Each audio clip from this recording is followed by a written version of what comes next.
Hi friends, welcome back to my channel.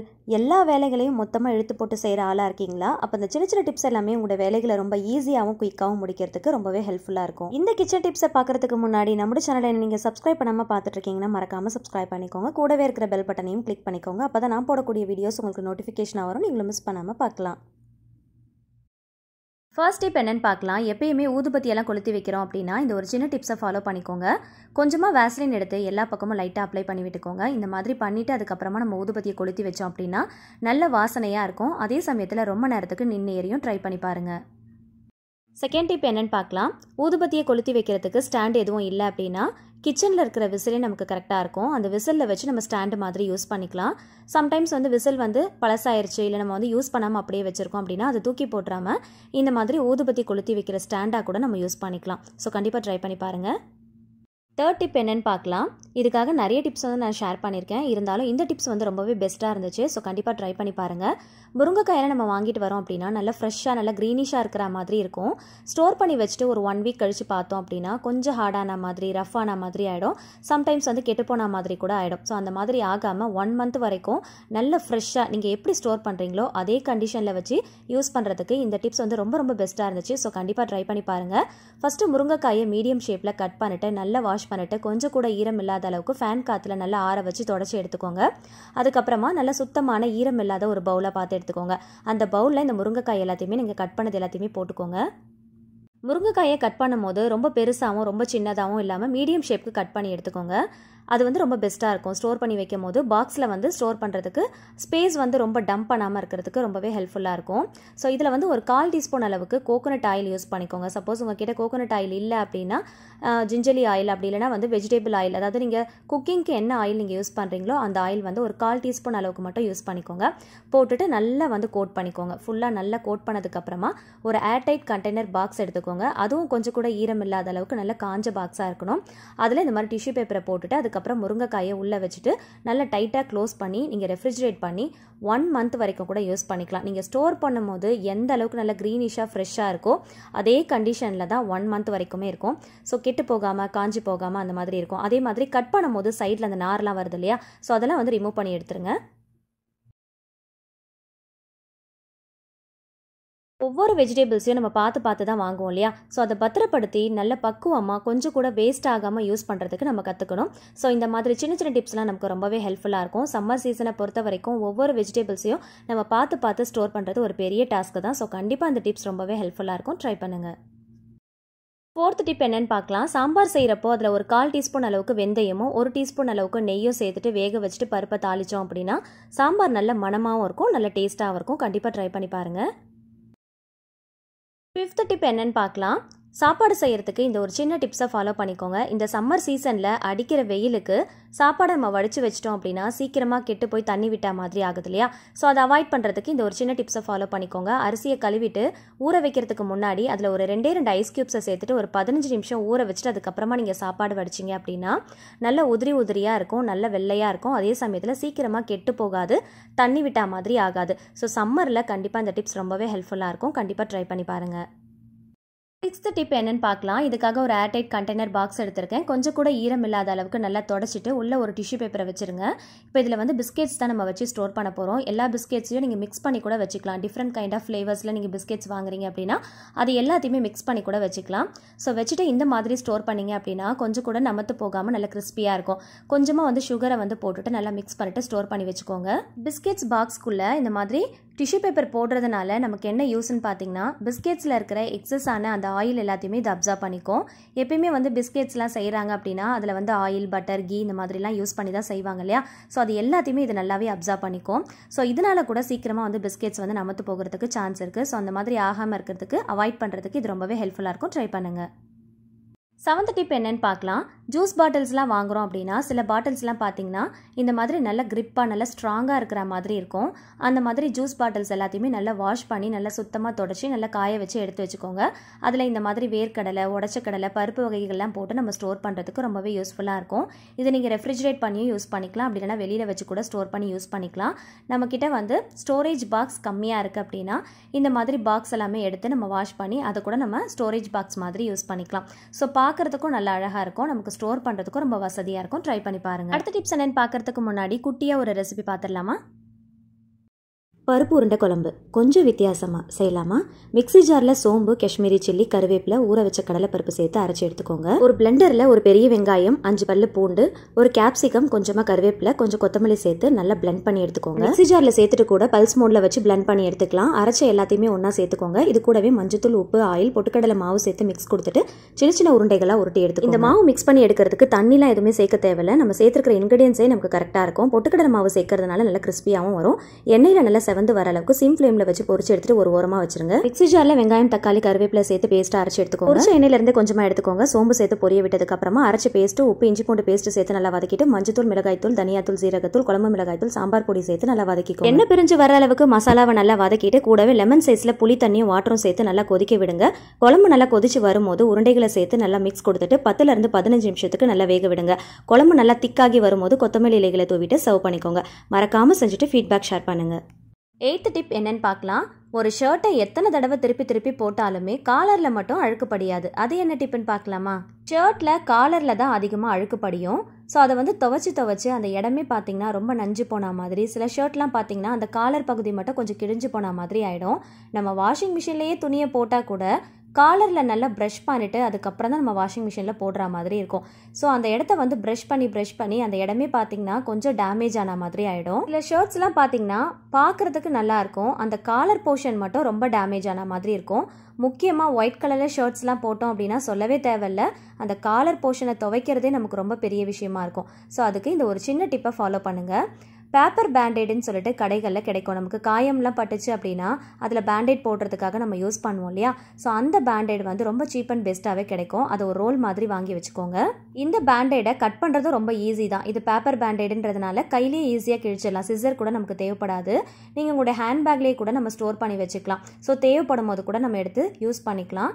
உங்களுடைய shirt காலருடைய சைஸ்க்கு ஏற்ற மாதிரி, அதாவது 2 சைடுமே லெஃப்ட் அண்ட் ரைட்டில் 1/2 இன்ச் கேப் விட்டுட்டு அதுக்கப்புறம் சென்டரில் இந்த மாதிரி கட் பண்ணி ஒட்டிக்கோங்க. ஏன்னா நம்ம ஃபுல்லாக கவர் பண்ணி ஒட்டிட்டோம் அப்படின்னா வெளியிலேருந்து பார்க்கும் போது அந்த காலரில் ஒட்டி இருக்கிறது நமக்கு நல்லா தெரியும். ஸோ அது தெரியக்கூடாது அப்படிங்கிறதுக்காக 2 சைடுமே 1/2 இன்ச் அளவுக்கு கேப் விட்டுட்டு நடுவில் ஸ்டிக் பண்ணிக்கோங்க. இது பேப்பர் டைப் பேண்டேடுங்கிறதுனால நமக்கு எவ்வளோ ஸ்வெட் ஆனாலும் கவலையே இல்லை. அந்த அழுக்கு ஃபுல்லாகவே பார்த்தீங்கன்னா அந்த பேண்டேடில் தான் படும். ஸோ இதை நீங்கள் ஷர்ட் போடும் போது ஸ்டிக் பண்ணிக்கலாம். ஷர்ட்டை நீங்கள் கலட்டும் போது அந்த ஸ்டிக்கரை நம்ம பிரித்து எடுத்துடலாம். ஸோ அழுக்கு ஃபுல்லாகவே அதில் போயிடும். நம்ம பிரித்து எடுத்துகிட்டு நம்ம ரொம்ப ஈஸியாக வாஷ் பண்ணிக்கலாம். கை வலிக்க போட்டு தேய்க்கணும் அப்படிங்கிற அவசியமே இல்லை, ப்ரஷ் பண்ணணும் அப்படிங்கிற அவசியமே இல்லை. நீங்கள் அப்படியே அந்த ஸ்டிக்கரை ரிமூவ் பண்ணிவிட்டு டைரெக்டாக நம்ம வாஷிங் மிஷினில் போட்டு வாஷ் பண்ணி நம்ம எடுத்து வச்சு யூஸ் பண்ணிக்கலாம். எல்லா ஷர்ட்டுக்குமே யூஸ் பண்ணணும் அப்படிங்கிற அவசியம் இல்லை. கலர்லலாம் நம்ம ஷர்ட் போடுறோம் அப்படின்னா அந்தளவுக்கு பெருசாக தெரியாது. ஆனால் ஒயிட் கலரில் ஷர்ட்டில் நம்ம போடுறோம் அப்படின்னா கண்டிப்பாக அந்த காலர் அழுக்கு நிறைய தெரியும். வாஷ் பண்ணுறது ரொம்ப கஷ்டமான விஷயமா இருக்கும், டேமேஜ் ஆன மாதிரி இருக்கும். ஸோ அந்த மாதிரி ஆகாமல் அவாய்ட் பண்ணுறதுக்கு ஒயிட் கலர் ஷர்ட்க்கு யூஸ் பண்ணிக்கோங்க. ஸோ ரொம்ப காஸ்ட்லியான ஷர்ட்லாம் யூஸ் பண்ணுறீங்க அப்படின்னா காலர் டேமேஜ் ஆகாமல் யூஸ் பண்ணுறதுக்கு இந்த ஒரு சின்ன டிப்ஸ் ரொம்ப ஹெல்ப்ஃபுல்லாக இருக்கும். ட்ரை பண்ணி பாருங்கள். ஸ்கூல் போகிற குழந்தைங்க இருக்காங்க அப்படின்னா உங்களோட ஒயிட் கலர் யூனிஃபார்ம் ஷர்ட்டை துவைக்கிறதுக்கு இனிமேல் உங்களுக்கு கவலையே இல்லைங்க. இந்த ஒரு சின்ன டிப்ஸை ஃபாலோ பண்ணால் போதும். இது சம்மர் சீசனாக இருக்கிறதுனால ஒவ்வொரு வெஜிடபிள்ஸையும் நம்ம பார்த்து ஸ்டோர் பண்ண வேண்டியதாக இருக்குது. ஸோ இதில் முருங்கைக்காவை எப்படி ஸ்டோர் பண்ணி வச்சு ரொம்ப நாளைக்கு யூஸ் பண்ணலாம் அப்படிங்கிறத பார்க்கலாம். முருங்கைக்காயை இந்த மாதிரி மீடியம் ஷேப்க்கு கட் பண்ணி எடுத்துருக்கேன். நல்லா வாஷ் பண்ணிவிட்டு கொஞ்சம் கூட ஈரம் இல்லாத அளவுக்கு தொடச்சி எடுத்துக்கோங்க. ஒரு ஏர்டைட் கண்டெய்னர் பாக்ஸ் எடுத்துக்கோங்க. அதுலேயும் கொஞ்சம் கூட ஈரம் இல்லாத அளவுக்கு நல்லா தொடச்சிட்டு ஒரு டிஷ்யூ பேப்பரை ஃபஸ்ட்டு போட்டுக்கோங்க. நீங்கள் முருங்கைக்காயை நல்லா தொடச்சிட்டு கொஞ்சம் கூட ஈரம் இல்லாத அளவுக்கு நல்லா ட்ரை ஆனதுக்கப்புறமா இந்த மாதிரி மேலால் நல்லா அடுக்கி எடுத்துக்கோங்க. அதுக்கு மேலே அகெயின் ஒரு டிஷ்யூ பேப்பரை போட்டுட்டு நல்லா டைட்டாக க்ளோஸ் பண்ணி ரெஃப்ரிஜரேட் பண்ணி 10 days வரைக்கும் கூட நம்ம யூஸ் பண்ணிக்கலாம். ஸோ இந்த மாதிரி நீங்கள் ட்ரை பண்ணி பாருங்கள், கெட்டு போகாது. எக்ஸ்ட்ரா டிப்ஸ் என்னன்றதை பார்க்கலாம். கிளாஸ் பாட்டில்ஸில் நம்ம யூஸ் பண்ணுறோம் அப்படின்னா இந்த மாதிரி டர்மரிக் பவுடர் இல்லைனா ஜிஞ்சர் கார்லிக் பேஸ்ட் இந்த மாதிரிலாம் போட்டு வைக்கிறோம் அப்படின்னா அதை நம்ம வாஷ் பண்ணதுக்கப்புறமாவும் பார்த்தீங்கன்னா அந்த ஸ்மெல் வந்துகிட்டே இருக்கும். ஸோ அந்த பாட்டிலில் நம்ம வேறு ஏதாவது ஒரு பொருள் போட்டு யூஸ் பண்ண போகிறோம் அப்படின்னா இந்த டிப்ஸை ஃபாலோ பண்ணிக்கோங்க. முக்கியமாக ஜிஞ்சர் கார்லிக் பேஸ்ட் எல்லாம் போட்டு ஸ்டோர் பண்ணி வைக்கிறோம் அப்படின்னா கண்டிப்பாக அந்த ரா ஸ்மெல் வந்துகிட்டே இருக்கும். ஸோ அதை வேறு ஒரு பொருள் போட்டு ஸ்டோர் பண்ணுறதுக்கு முன்னாடி இந்த மாதிரி டிப்ஸை ஃபாலோ பண்ணிக்கோங்க. ஃபஸ்ட்டு சோப் வாட்டர் வச்சு நல்லா வாஷ் பண்ணிக்கோங்க. அதுக்கப்புறம் ஒரு 1/4 டீஸ்பூன் அளவுக்கு கடுகு உள்ளே போட்டுட்டு கை பொறுக்கிற சூடு இருக்கிற மாதிரி நல்ல வெதுவெதுப்பான தண்ணியை பார்த்து சேர்த்துக்கோங்க. சேர்த்துட்டு நல்லா டைட்டாக மூடியை போட்டு க்ளோஸ் பண்ணி வச்சிடலாம். ஒரு 10 நிமிஷத்துக்கு அப்படியே வச்சுட்டு நல்லா அதுக்கப்புறமா நல்லா அலசிட்டு நீங்கள் வாஷ் பண்ணி பாருங்கள். அந்த ரா ஸ்மெல் நமக்கு சுத்தமாக வராது.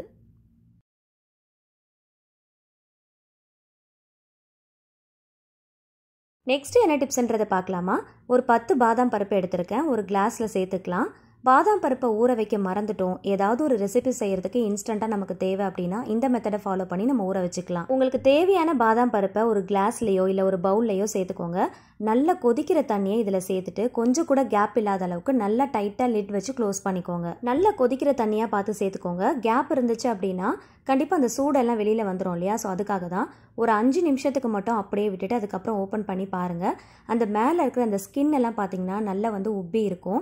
ஸோ தண்ணியை வந்து தனியாக ஃபில்ட்ரு பண்ணி எடுத்துடலாம். ஸோ இப்போ நமக்கு ரொம்ப ஈஸியாக ஸ்கின்னை பீல் பண்ணி எடுத்துடலாம். ஸோ ஸ்கின் பீல் பண்ணி எடுக்கிறதுக்கு இந்த டிப்ஸை வந்து ஃபாலோ பண்ணிக்கோங்க. நம்ம ஊற வச்சு தான் ஸ்கின்னை பீல் பண்ணணும் அப்படிங்கிறது இல்லை. ஓவர் நைட் நம்ம ஊற வச்சு எப்படி நம்ம பீல் பண்ணும்போது ஸ்கின்னை ரொம்ப ஈஸியாக ரிமூவ் பண்ணி எடுக்க முடியுமோ அதே மாதிரி இந்த மெத்தடில் பண்ணும்போது ரொம்ப ஈஸியாக ஸ்கின்னை பீல் பண்ணி எடுத்துடலாம். ட்ரை பண்ணி பாருங்கள். இன்ஸ்டண்ட்டாக ஏதாவது ரெசிபி செய்யும் போது இந்த மாதிரி சின்ன சின்ன டிப்ஸ் எல்லாம் நமக்கு தேவைப்படும். ஸோ கண்டிப்பாக இது எல்லாத்தையுமே நீங்கள் சேவ் பண்ணி வச்சுக்கோங்க. தேவைப்படும் போது ட்ரை பண்ணி பார்த்துட்டு உங்களோட ஃபீட்பேக்கை ஷேர் பண்ணுங்கள். ஸோ மற்றவங்களுக்கும் ரொம்பவே யூஸ்ஃபுல்லாக இருக்கும் இல்லையா? ஸோ பார்க்கும் போதே பாருங்கள் நல்ல உப்பி இருக்குது.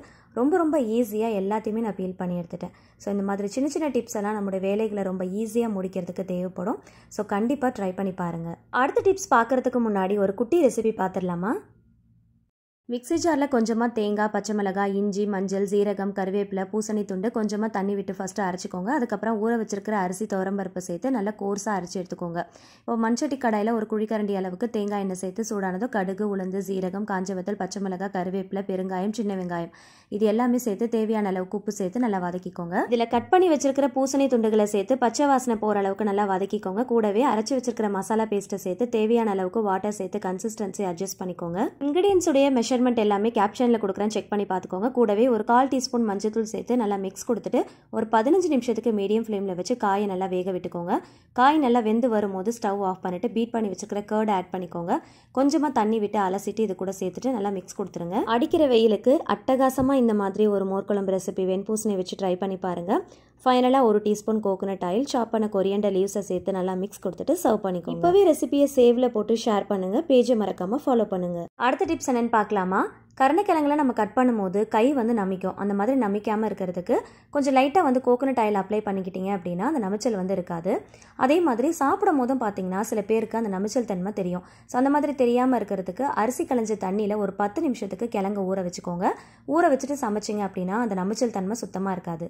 அதே போல் கருணைக்கிழங்கை வேக வைக்கும் போது கொஞ்சமாக அதில் புளி தண்ணி, உப்பு, மஞ்சத்தூள் சேர்த்து நல்லா வேக வச்சுக்கோங்க. வேக வச்சுட்டு அதுக்கப்புறமா சிப்ஸ் போட்டிங்க அப்படின்னா நல்ல டேஸ்ட்டாக இருக்கும். அந்த புளிச்சாருடைய அந்த டேஸ்ட் வந்து உள்ளே இறங்கும். ஸோ அந்த சிப்ஸே வந்து பார்த்திங்கன்னா ஒரு டிஃப்ரெண்ட்டான டேஸ்ட்டில் இருக்கும். ஸோ இந்த மாதிரி கண்டிப்பாக ட்ரை பண்ணி பாருங்கள். அதே மாதிரி சிப்ஸ் எல்லாம் செய்யும் போது ஃபைனலாக கொஞ்சமாக கருவேப்பிலை கொத்தை நீங்கள் ஃப்ரை பண்ணிட்டு போட்டிங்க அப்படின்னா சேர்த்து சாப்பிடும் போது நல்லா டேஸ்ட்டாக இருக்கும்.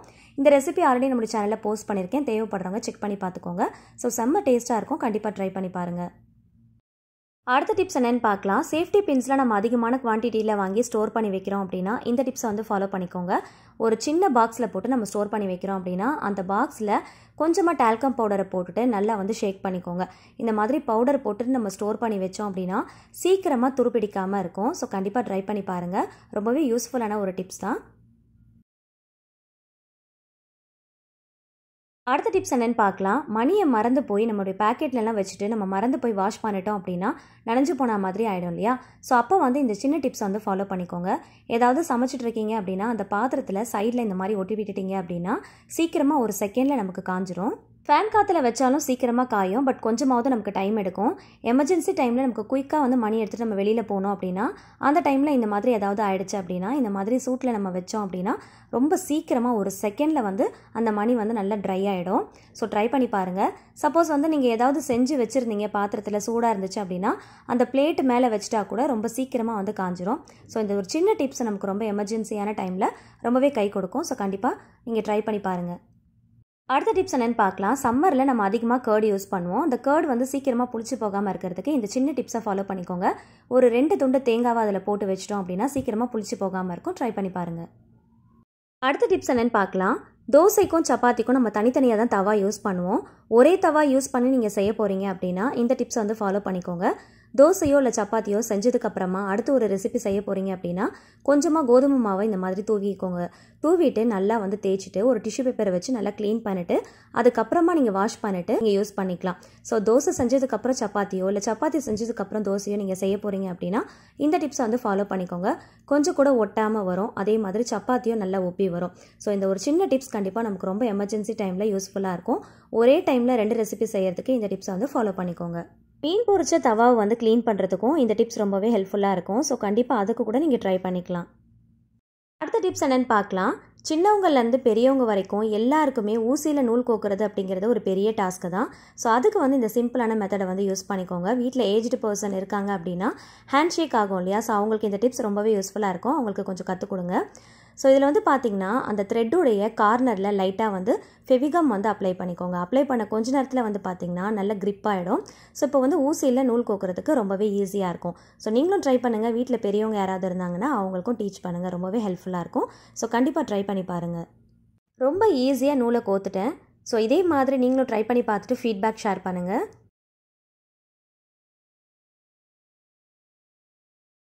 பவுலில் கொஞ்சமாக ஹாட் வாட்டர் எடுத்துக்கோங்க. அதில் ஒரு 1/4 டீஸ்பூன் அளவுக்கு மட்டும் சால்ட்டு சேர்த்து நல்லா மிக்ஸ் பண்ணிக்கோங்க. பன்னீர் க்யூப்ஸ்லாம் நம்ம ஃப்ரீஸ் பண்ணி வச்சுருப்போம் இல்லையா, ஸோ அதை நம்ம டேரெக்டாக எடுத்து குக் பண்ணக்கூடாது. அந்த மாதிரி குக் பண்ணிட்டோம் அப்படின்னா ரொம்ப ஹார்டாக இருக்கிற மாதிரி இருக்கும். ஸோ டேஸ்ட்டே வந்து பார்த்திங்கன்னா மாறி போயிடும். ஸோ அந்த மாதிரி குக் பண்ணுறதுக்கு முன்னாடி இந்த ஒரு சின்ன டிப்ஸை வந்து ஃபாலோ பண்ணிக்கோங்க. ஸோ பன்னீரை பொறுத்த வரைக்கும் எந்த ரெசிபி செஞ்சாலும் நல்லா சாஃப்ட்டாக இருக்கணும். அப்போ தான் வந்து நல்லா டேஸ்ட்டாக இருக்கும். இந்த மாதிரி ஹாட் வாட்டரில் சால்ட் மிக்ஸ் பண்ணிவிட்டு அதில் பன்னீர் க்யூப்ஸை போட்டுட்டு ஒரு 15 மினிட்ஸுக்கு அப்படியே மூடி வச்சுருங்க. அதுக்கப்புறம் எடுத்து பார்த்திங்கன்னா நல்லா சாஃப்ட்டாக இருக்கும். ஸோ டேரெக்டாக ஃப்ரீசர்லேருந்து பன்னீர் க்யூப்ஸ் எடுத்து நம்ம குக் பண்ணும்போது ரொம்ப ஹார்டாக இருக்கிறதுனால சம்டைம்ஸ் வந்து உடஞ்சி போன மாதிரி ஆகிடும். டேஸ்ட்டும் பார்த்திங்கன்னா சுத்தமாக மாறி போயிடும். ஸோ பன்னீரை பொறுத்த வரைக்கும் நல்ல சாஃப்டாக இருந்தால் தான் நல்ல டேஸ்டியாகவும் இருக்கும். ஃப்ரீசரில் வச்ச பன்னீர் க்யூப்ஸ் தாங்க இது. ஸோ டேரெக்டாக ஃபஸ்ட்டு எடுத்து பார்க்கும்போது செம்ம ஹார்டாக இருக்கும். ஸோ கொஞ்சம் கூட நம்மளால் வந்து அழுத்தி பார்க்கவே முடியாது. இதே ஹாட் வாட்டரில் நம்ம ஒரு 15 நிமிஷம் போட்டு வச்சது பாருங்கள் எந்த அளவுக்கு சாஃப்டாக இருக்குன்னு. ஸோ பார்க்கும் போதே உங்களுக்கு டிஃப்ரென்ஸ் தெரியுது இல்லையா. ஸோ அதே மாதிரி தான் டேஸ்ட்டும் வந்து நல்லாவே டிஃப்ரென்ஸ் தெரியும். இந்த பன்னீர் க்யூப்ஸை போட்டு வச்சுருந்த இந்த வாட்டரை கீழே ஊற்றாமல் ரெசிபி செய்யும் போது யூஸ் பண்ணிக்கிட்டீங்க அப்படின்னா ரெசிபி இன்னுமே நல்லா டேஸ்ட்டாக இருக்கும். ட்ரை பண்ணி பாருங்கள்.